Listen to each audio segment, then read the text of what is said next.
सुरैया सितारा बहुत सारे छोटे छोटे सितारों का एक गुच्छा है।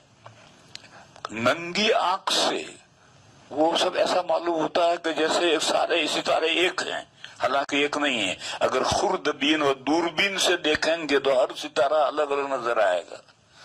और ये सितारे जमीन से सबसे ज्यादा दूर सितारे हैं। कहते हैं कि जमीन से बहुत दूर सितारे हैं। ये जो सुरैया सितारा है ये तो हर दिन तुलू होता है। जमीन गोल है या आसमान घूमता है, दोनों में से कोई भी घूमता है। कौन घूमता है? जमीन घूमती है, आसमान घूमता है, छोड़ो इस बहस को। बहरहाल हर सैयारा और हर सितारा रोजाना तुलू उरूब होता है। जैसे सूरज का रोजाना तुलू उरूब होता है, चांद का तुलू उरूब होता है, ऐसे हर सितारे का तुलू उरूब होता है।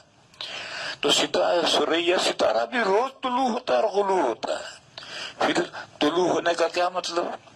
दोनों तुलू होने का मतलब ये कि ये फजर में सुबह सादिक के बाद जब सूरज निकल आता है या उसकी रोशनी निकल आती है पहले, उसके बाद ये सितारा जाहिर होता है, तुलू होता है।